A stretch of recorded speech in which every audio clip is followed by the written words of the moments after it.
आकृति 6.54 में त्रिभुज एबीसी के अभ्यंतर में स्थित कोई बिंदु ओ है। ये चित्र बना हुआ होगा और इसके अंदर कोई त्रिभुज ओ, वो कोई बिंदु ओ है, ठीक है। और इस तरह से है कि ओडी इस वाली लाइन पे लंब है, ओ एफ ए बी पे लंब है और ओ ई इस वाली पे लंब है। तब ये दो आंसर हमें सिद्ध करने हैं।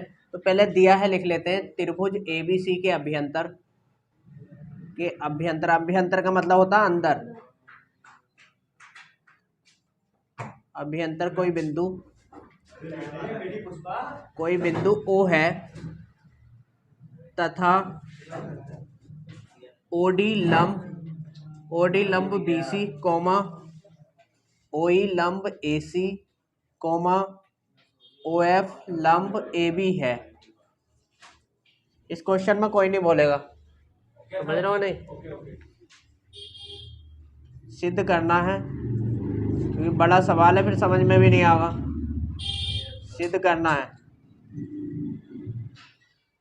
ओ A square plus O B square plus O C square minus O D square minus O E square minus O F square बराबर A F square plus B D square plus C E square.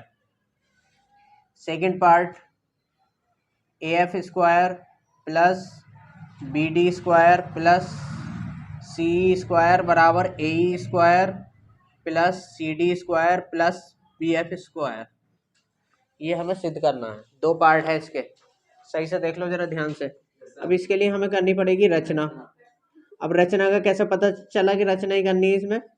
पता ऐसा चल लिया है क्योंकि ओ ए तो इसका मतलब ओ ए मिला हुआ है, ओ बी मतलब ओ बी से मिला हुआ, ओ सी मतलब सी से मिला हुआ। तो ये हमें रचना करनी पड़ेगी। तो रचना कर लेते हैं। यहाँ पे हमने क्या करा, ओ ए को मतलब ओ को ए से मिला लिया, ओ को बी से मिलाया और ओ को सी से मिलाया। सही से ध्यान दो जरा इधर। तो रचना में क्या करेंगे, ओ को ए कोमा बी कोमा सी से मिलाया। मैंने कुछ कहा था, नहीं कहा था कि इसमें बोलना मत, डिस्कस बाहर कर लियो ना। ये डिस्कस करना, ये डिबेट बहुत थोड़ी चल रही पार्लियामेंट। यहाँ तो समझो सीधा। अब देखो पहला पार्ट करना, क्योंकि इसमें इतने त्रिभुज हैं, क्योंकि किसमें पाइथागोरस प्रमेय लगाएंगे पता नहीं चल लिया। पहले मैं निशान लगा देता हूँ, इधर 90 तो इधर भी 90 हो गया, इधर 90 तो इधर भी 90 हो गया, इधर 90 तो इधर भी 90 हो गया। समझ गए? हर सवाल में छिपा होता है उसका राज।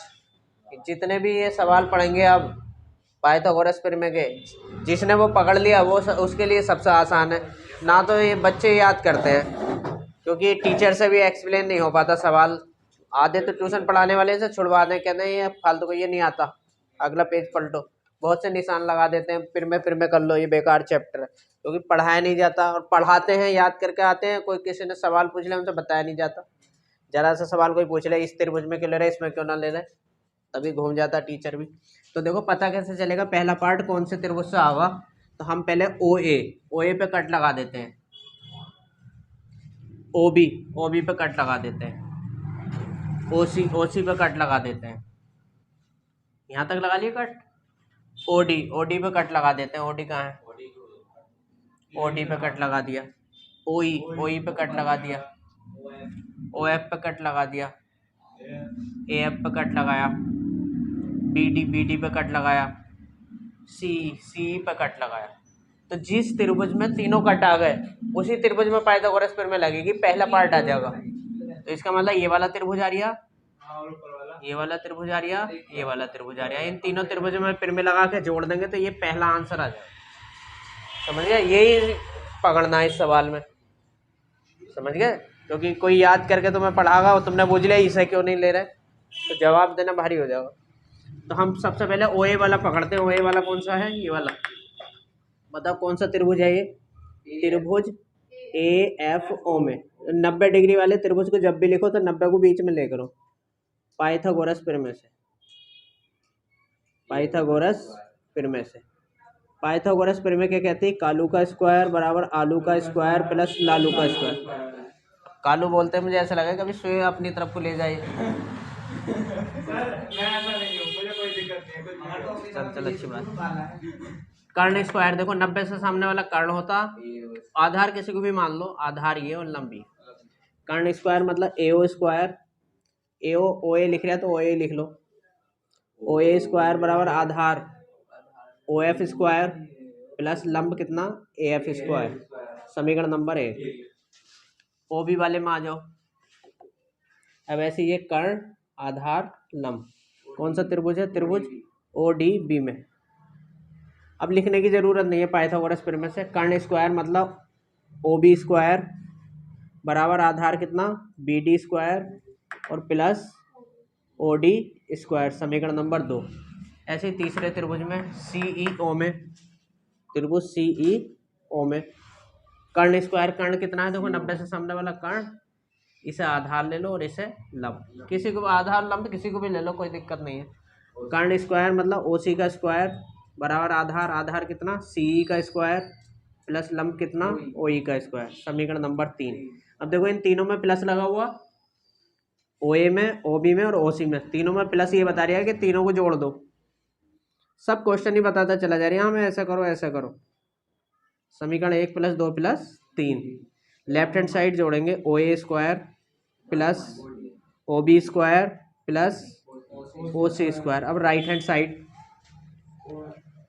ओ F square plus A F square plus B D square plus O D square plus C square plus O E square.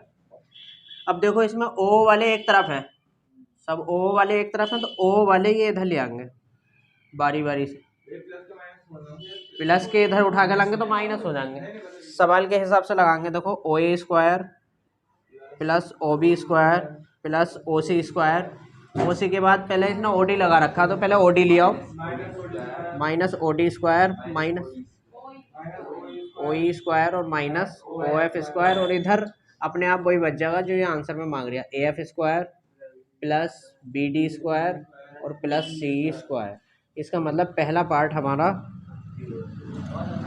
पहला पार्ट आ चुका है। समीकरण नंबर 4, 4 क्यों मानी, क्योंकि ये दूसरे पार्ट में काम आएगा। ठीक है, ये पता इसलिए चला क्योंकि इसमें कहीं ओ नहीं आ रही, समझिए। अब देखो जरा,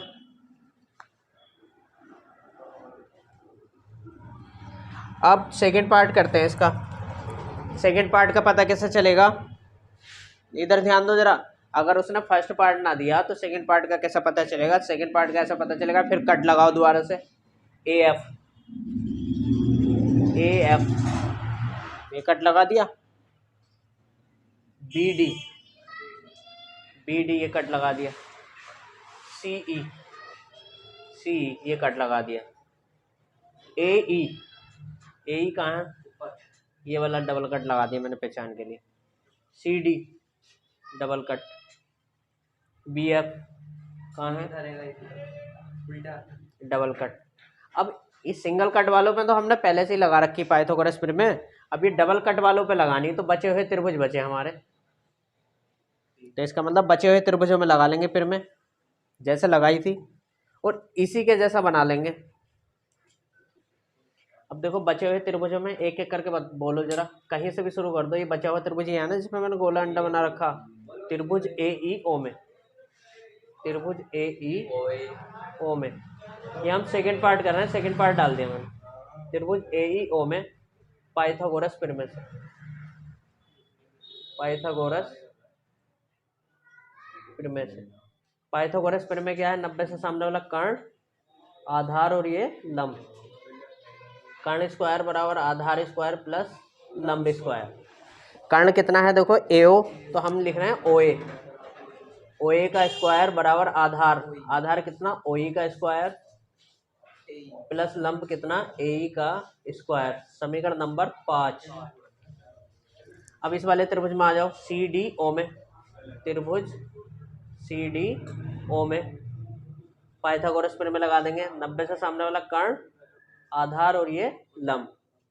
कर्ण देखो जरा, ओ सी का स्क्वायर बराबर आधार कितना सी डी का स्क्वायर प्लस लंब कितना ओ डी का स्क्वायर, समीकरण नंबर 6।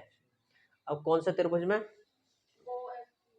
ओ एफ बी या बी एफ ओ लिख लो, त्रिभुज बी एफ ओ में कर्ण स्क्वायर, देखो कर्ण ये, आधार ये और लंब ये। कर्ण कितना है इसका बताओ जरा? ओ बी का स्क्वायर बराबर आधार कितना? आधार ओ एफ का स्क्वायर, जैसे मान रखा ओ एफ का स्क्वायर प्लस लंब कितना? बी एफ का स्क्वायर। समीकरण नंबर 7। अब समीकरण 5 प्लस 6 प्लस 7। अब ये कहोगे ये कैसे पता लगा? इनमें सब में प्लस है, राइट हैंड साइड सेम बनानी है, बिल्कुल सेम करना है जैसा फर्स्ट पार्ट है। अब देखो O A square plus O C square plus O B square, ठीक है, बराबर, ध्यान दो जरा, O E square plus A E square आ रही है इसमें, A E square plus C D square plus O D square plus O F square plus B F square. O वाले एक तरफ कर लो, ओ वाले एक तरफ कर लो और इसकी तरह लगाओ जैसा फर्स्ट पार्ट लगा रखा। ओ ए प्लस दूसरे नंबर पे ओ बी प्लस ओ सी माइनस ओ डी। ओ वाले एक तरफ लाने हैं हमें, ओ डी के बाद क्या आ रहा है उसमें? ओ ई भी आ जाएगा इधर, माइनस ओ एफ स्क्वायर। इधर कितना बचेगा? इधर बचेगा A E square plus C D square plus B F square. समीकरण नंबर 8।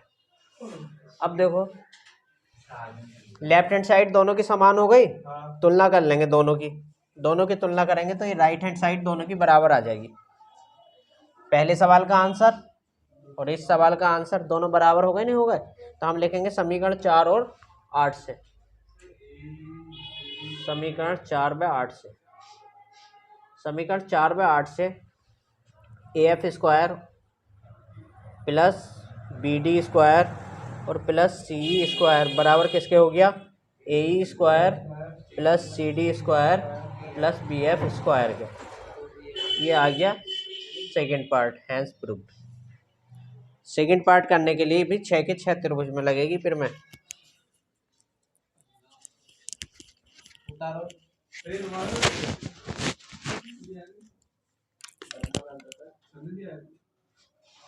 इसका क्या हुआ सर, सुनिए जरा।